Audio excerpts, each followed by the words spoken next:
Welcome to the Virtual CPA Success Show, where we're 100% focused on helping service-based businesses achieve success. Are you a business owner interested in learning how to scale your business? Has your business reached over $1 million in annual revenue?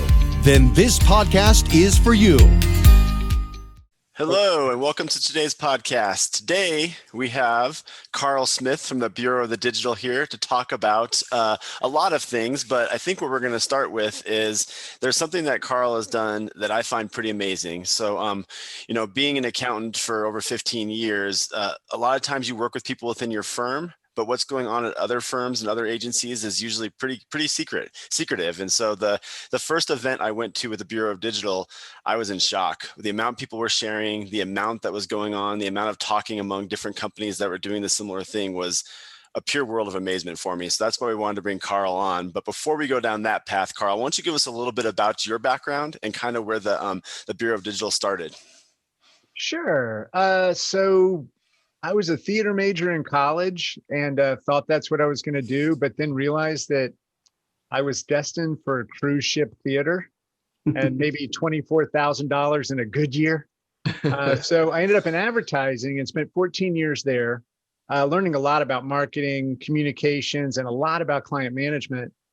Spun out of there to start my own shop, Engine, ran that for about 14 years. And right around 2012, I got an email from Greg Story and Greg Hoy at Happy Cog because they were getting a lot of shop owners together to talk about how things were going.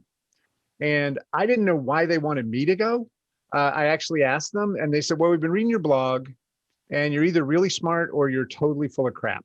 Can I cuss? Because that's not what they said. Yeah. So I told them, I was like, I'd like to know which it is. So I'll be there because I'm not sure myself. And we got there and there were about 24 shop owners.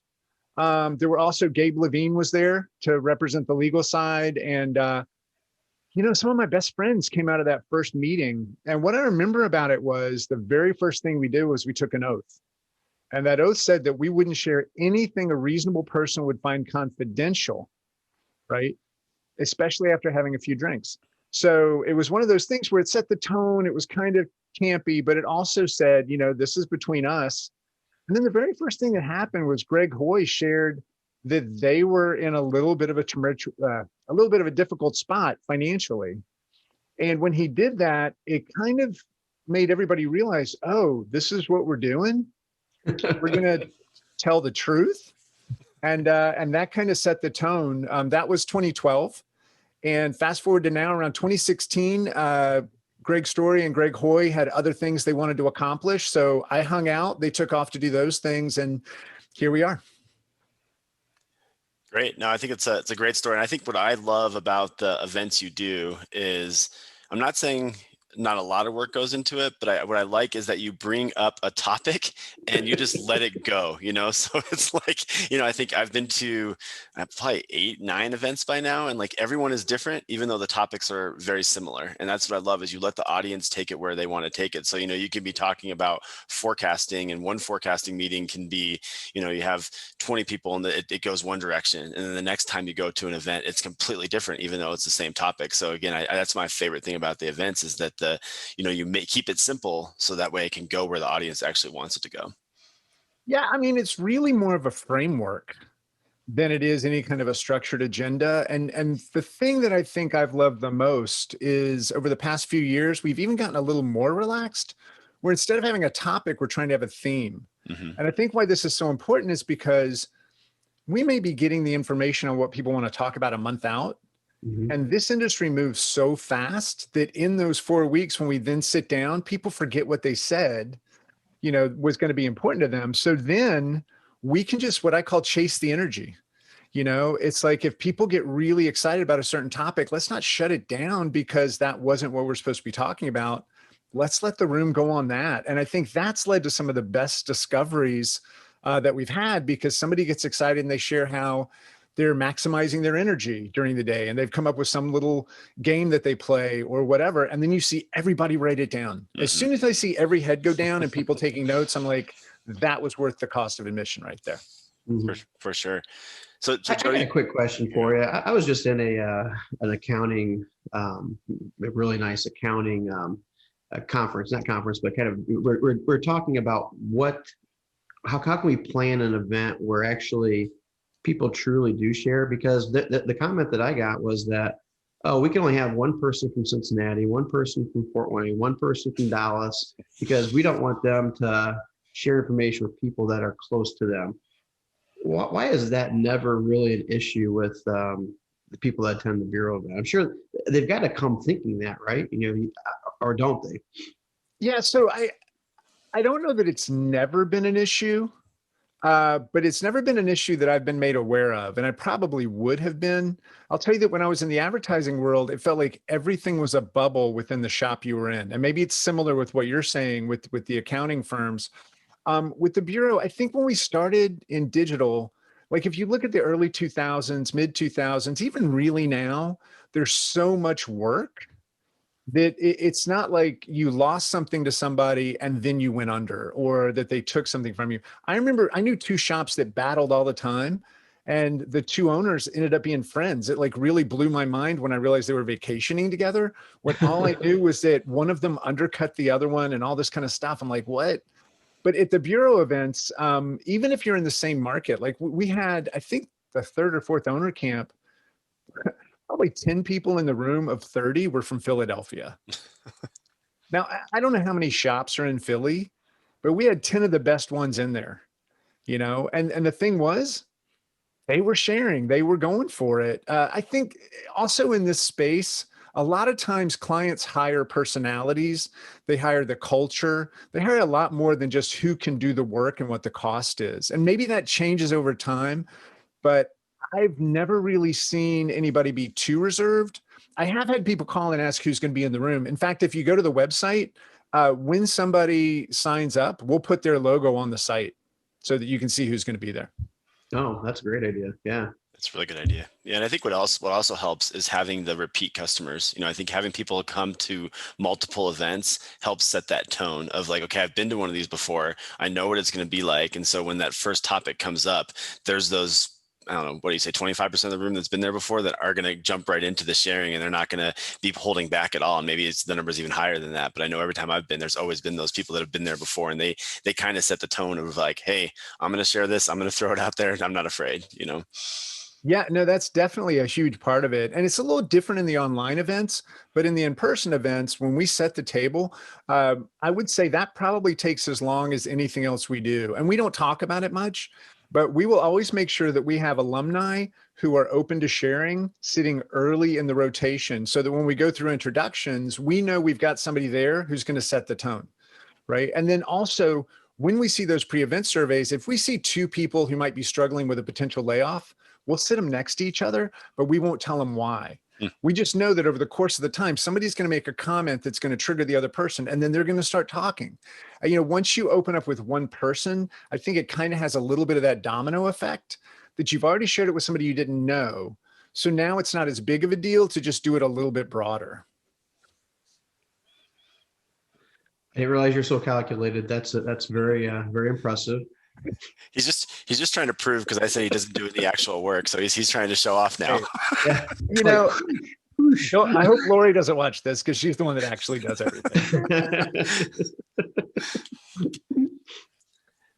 That's great. I think so the next question I have is, it's kind of to Jody's point, is, I do, when I first showed up to one of these events, it blew me away coming from the accounting industry. Do you think this is something that works especially well because of the industry, or do you think this is something that can be mirrored from industry to industry?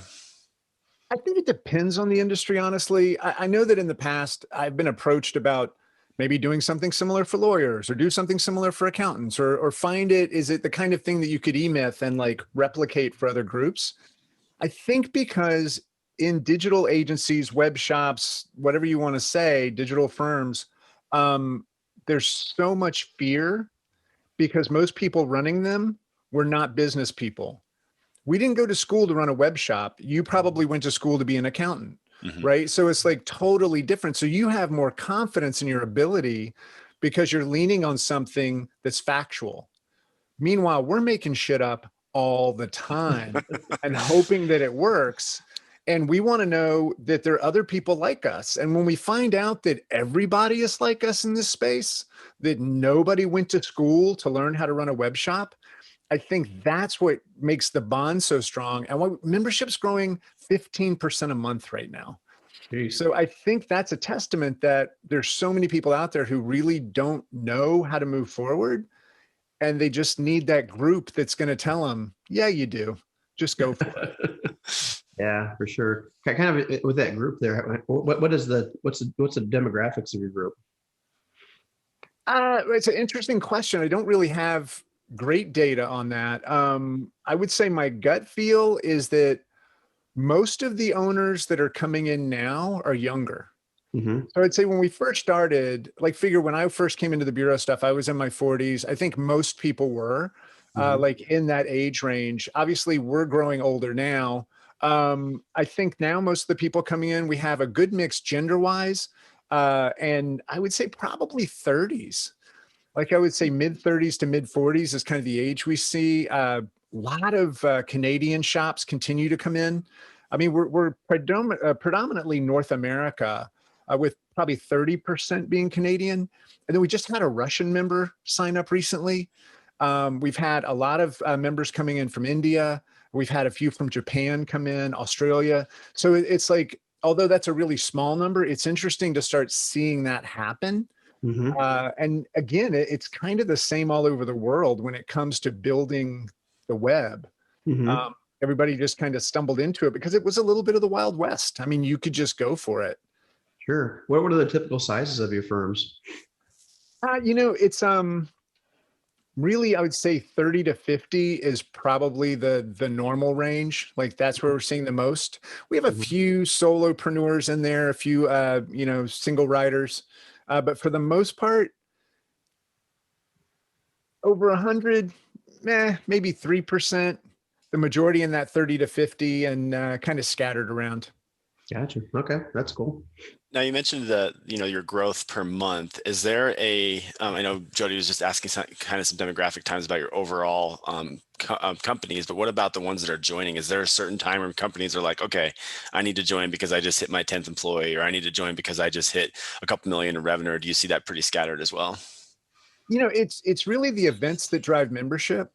So I was David Baker and I were having a conversation, and he goes, your community is really special, but people won't get that.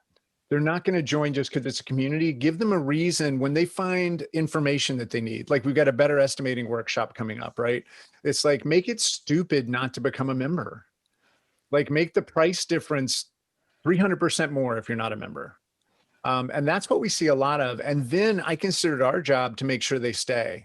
Mm-hmm. Right? Like give them the reason to join and then put your effort in making sure that there's a reason to stay. I talked to another community manager at one point, and he was talking about all the things they were doing. And it felt to me like they were building a barbed wire fence around the community. And I told him, I was like, I'm going to build a giant magnet.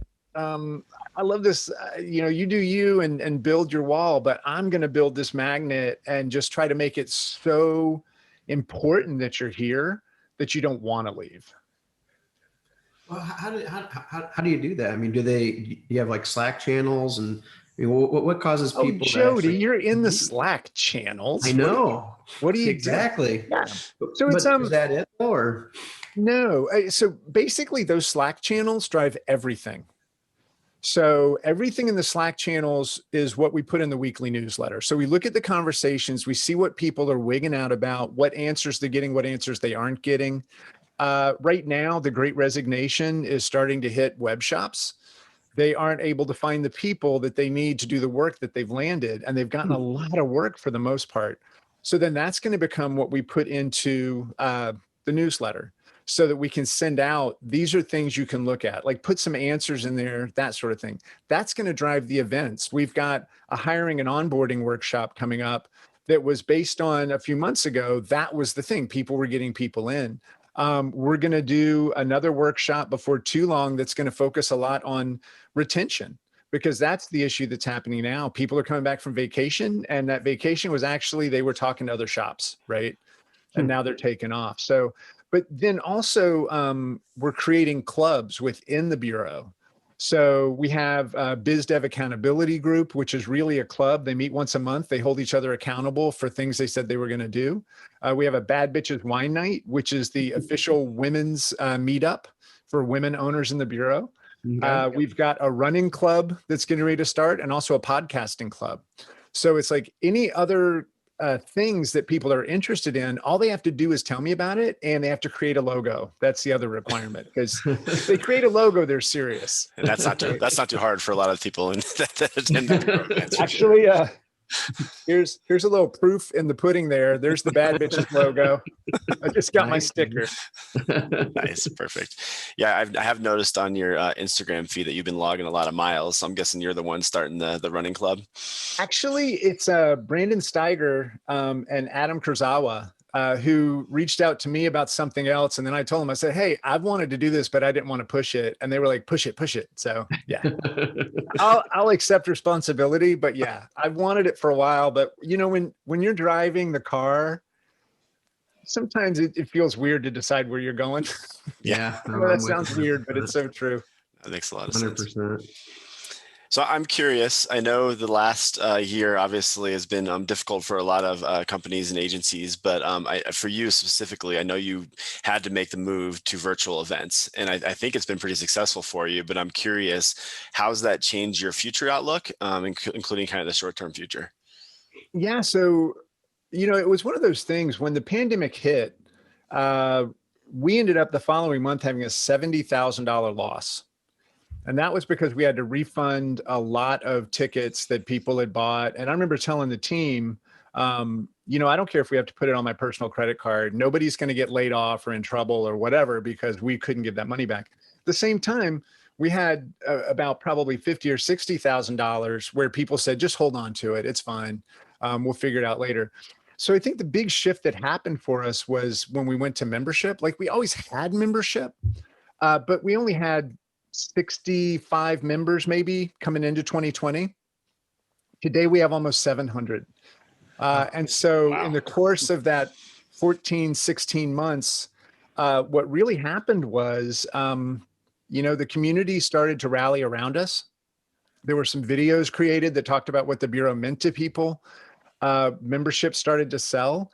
And I finally was at a point where I never wanted to push it because I didn't want it to be difficult for somebody to hang out with us. I didn't want it to be an obstacle. But then when I realized we might not be there to hang out with, I was like, okay, membership's a thing. And then we just quickly spun up. We actually did 72 online events in 2020. So what we did was we reached out to every speaker that had ever been a part of a Bureau event that had received 4 or 5 stars on a scale of 1 to 5. And I said, you've got nowhere to speak. We have nothing to share. Let's make this happen. And that really gave more value to membership. Now, this December, we have our first in-person event. And what was amazing was we put it on sale and it sold out in 2 days. Wow. Normally, these things we had to, I tell people, it was like we were a sideshow barker, you know, trying to get people to give us $100 to see the frog-faced boy. And now it's like we have to apologize and create wait lists and try to figure out ways to get other people in. We actually opened a second event in January that's the exact same as the one for December, the Owner Camp. Owner Camp Palm Springs too. I might just stay in Palm Springs for the month. I don't know. But yeah, it was one of those things that everybody's ready to get back in person. And I think the most interesting part, what you're asking, so when you think about us having 700 members now, and it's basically $49 a month, you can see that math, right? We have annual recurring revenue now that we never had before. And we are right now at what I thought we would have by the end of the year. So for me, what that means is now I can be a lot more on purpose about the events and the community, and I don't have to worry about anything in terms of how many tickets I sell for this or that. The other thing we've done is the pandemic gave us time to slow down and be on purpose. So now we take deposits for an event before we sign the venue's contract. Which is great. If we don't get to 50% within a couple of weeks for a $500 deposit, and we just don't sign the agreement, right? We make sure we have first right of refusal. We ride that along. And the last thing I'll share here is we're kind of taking a cue from the European football leagues, where if an event's really popular, then the following year it's going to be in person. If it struggles, then it may come down to online, right? Mm-hmm. So now, like account management camp, we had to turn 12 people away from the online version, right? And it's mainly because I refuse to let the squares get any smaller on Zoom than 4 rows down. Like that's as small as I'll let it get. So now account management camp will probably be in person in 2022. Like that's, to me, that lets the community again drive what it is that we're doing. So with the camp, so for those that haven't experienced that, so you get your sleeping bag and your tent and. Yeah, well, actually, for design leadership camp at the Sea Lazy U Dude Ranch, yeah, exactly what you do. That's a great place. Basically, you're going to get together with 25 peers, and you are going to share real things. And so imagine this, like there are other groups out there. You've got EO, you've got other places where as an entrepreneur, you can sit down with people. But when you start to describe things, running a digital firm, somebody who runs an appliance store is going to look at you like, what?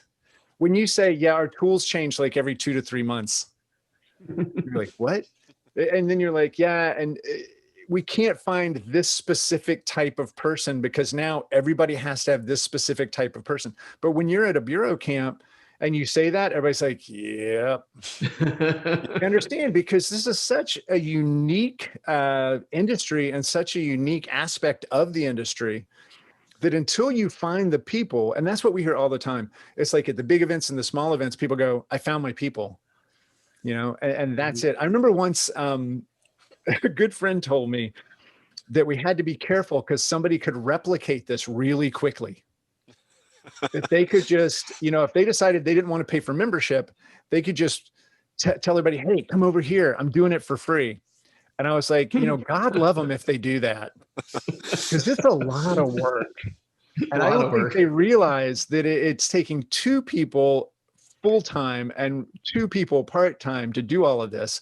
It's not like you just show up and shoot some shit back and forth in Slack. Right. Like you're constantly looking at what's going on and the underlying themes, and you're trying to bubble that up so that you can create education spaces as well as community for people to not only learn, but walk away feeling supported. Well, I think that's especially true. Down. That was beautiful. Yeah, that was impressive, actually. I think that's especially true now that you've added the membership. I think that now that your membership's grown, like you said, I think that's added so much value to your company, but also like, the value to the topics you're presenting, because you have 700 people talking about things. You can watch it and trend it, which if I was just going to start this on my own, I wouldn't have that, So I think the membership part of it has really changed your business. Yeah, so much. Okay. And then what about the difference between the camp and the summit? Because you got summits and you got camps. Yeah. Which one should I go to? Well, it depends on where you are really in terms of your life cycle as an owner or a creative director or whatever. So a summit is going to be more traditional. So you're going to have speakers on stage. You're going to be in the audience. Like take Owner Summit we've got coming up this February at the Hard Rock Live. So we're going to be in this great theater. You're going to have speakers on stage that you either met in the Slack channels or you've heard about before. They're going to hit on topics that are really important, and you're going to get a high-level education from them. But it's not going to be much of a back and forth. So if you come to a camp, then you're going to be in a moderated conversation. You're going to have opportunities outside of the main room to connect and do things. It could be at a happy hour. It could be on a Jeep tour. It could be at a baseball game, but you're going to have other events outside of that where you get to keep the conversation going. So it's really a matter of meeting with a few hundred people and hanging out and learning, or getting really tight and going deep with 30 people. Mm-hmm. Gotcha. I think that's a great. So I say go to both. Yeah, and people ask that all the time, because we refer a lot of people to these camps and the summits, and they're always asking, what's the difference? One's a little cheaper than the other. Should I go to this one and then go up to the next one? It's like, it comes down to, well, what do you want out of it? Yeah, well, and I've had people who've attended both that still ask me. Oh, really? Well, I just did, I guess. You're referring to me. I get it. Yeah, no, I think having both options is super helpful too for people that want to attend, because I think some people might feel more comfortable attending the first one where they don't have to speak. Like, all I'm going to do is listen. I might meet some people, and that's something I feel comfortable with, is the larger event. And then some people might want to actually attend the smaller event first because they want to feel a little cozier and feel a little less intimidated with the number of people there. So I think you give options to both people. Well, and honestly, if you are like 3 to 5 years in, it's probably a good idea to go to a summit and really hear what's going on and learn at that higher level. If you've been rolling for 5 to 10 to 15 to 20 years, then you already know a lot of the things you've tried that didn't work. So you can bring that. And that's what I think the real difference in a camp is you're bringing something to everyone as well as getting something from everyone. You know, what do you deal with, like, I mean, kind of adding to that, what do you deal with a firm that's, $3 million and everybody at the camp is $10 million? How do those firms work with each other? Or is there different camps for those firms? Well, it really depends. So we don't look so much at revenue, but we'll look at either the mix of services. We'll look at the number of full-time employees, or if they have a model where it's, like dedicated contractors. Don't say permalancers, learn that at the first one. But it's one of those things where if it looks like somebody isn't going to get the value out of it because they're not going to have the same discussions around HR or insurance or financial intelligence, right? Like, if it doesn't look like they're going to have that, then I'll wave them off. But, this probably isn't a fit for you. We have in the past played around with, and I think you're talking about this, like, we've had a growth camp, which you attended, Jody, where like the focus on this is just about growth. That's what we're going to talk about. We've had an owner camp XL that is just for those shops that are 50 plus. And that was really interesting to do that. So as we see the interest come in, we sometimes will fine tune an event to hit exactly what that group is looking for, and then find more people that fit that mold. But for the most part, I'm looking at what they're saying they're challenged with, what they're saying they're succeeding on, and then also just the basics of the makeup of the shop to see if it looks like they're going to have any value or not come out of it. And it's funny, nobody ever believes me, but I probably turn away 2 or 3 companies for almost every camp. Wow. There'll be like 1 or 2 people in the organization. I'll be like, y'all are friends. I'm glad you're doing well. You want to hang out, but you've got to save spots for people who are like challenged and they need the help. Sure. No, it makes a lot of sense. What my therapist told me, he was like, hey, you seem fine and I don't need a friend, so we're going to let you go now. So we're getting close on time here. So I have one final question for you, and I'm going to take it back to the beginning. So if, let's say, for some reason a chef is listening to this podcast and they're like, I'd love to create the Bureau of Chefs, what would your tip be to them and how should they start? So I would say, first of all, chefs is a great example. Architects is a great example. Somebody who's got a creativity in what it is that they're doing. And what I would say is reach out to the other chefs that you really admire. Like, find 12, find 16, 520, whatever. And ask them if they want to get together and just talk about how it's going. Now, I'll say this, Happy Cog, outside of transportation, they paid for the hotel rooms. They paid for everything at that first one. It was a real investment for them. But we paid for it at the second one because we saw the value then. So that's the other thing I would say. Make it easy for them to say yes. And don't make it anything about making money. Make it about making the connections and launching the ship in a direction with the right people where everybody understands this is about getting better together. No, that's a great tip. And I agree. I think that the best training I had, and I'm not going to slight Jody here at all, but when I started to become a good CFO is when I started attending bureau events. Like, what I was getting out of those events was better than I could have got from any accounting training I went to. I was like, wow, I'm hearing real issues. I'm hearing real conversations, and I'm getting so much better at my job because of attending these events. And I think that I could only imagine how valuable it is for people within the industry and within the people that are actually doing the trade, how much they get out of it. So really appreciate what you put on here. For sure. Well, thank you for that, Jamie. I mean, what you just said was a gift. And it's interesting. We'll get 3 or 4 emails will come in a week that are somebody saying thank you for something that happened that we had nothing to do with except making those connections. And to me, that's our main job, is to make sure people have people they can talk to. So thank you for that. And I'll say, I was an attendee that wouldn't go away. The damn founders of the thing left and I was still here. So I was like, I guess this is what we're doing now. All right, Jody, I'm going to give you the final thoughts since I know you've been a long friend of the Bureau. So I'm going to give you any final thoughts on the podcast. Yeah. From the very beginning, man, the friendships that you and I have developed over the years, it's been pretty strong. It's a shame that we live in different cities where we probably hang out with each other. We'd probably kill each other too, but that's okay. That's what friends do. But no, I appreciate everything you've done for us. You kind of opened our eyes and give us an idea of how to work with, basically how to narrow our scope on the types of clients that we work with. And I really guided how to actually talk to those clients and how not to, when talking, not to sell, but to educate. That's huge. And I think that's what the Bureau does, right? They don't sell memberships, they educate people. And because of that, people want to be part of the Bureau. And I think that's a big kudos to you for that. So, again, just a solid appreciation. Well, I appreciate all y'all. There aren't many firms in any discipline that focus so much on digital shops and do it so well.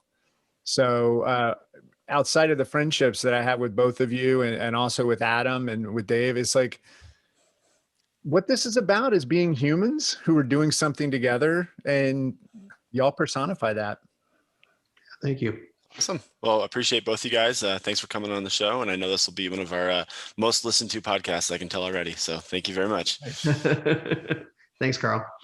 Enjoy this podcast? Visit our website at summitcpa.net to get more tips and strategies for achieving business success. We're here to be a resource in this ever-changing industry.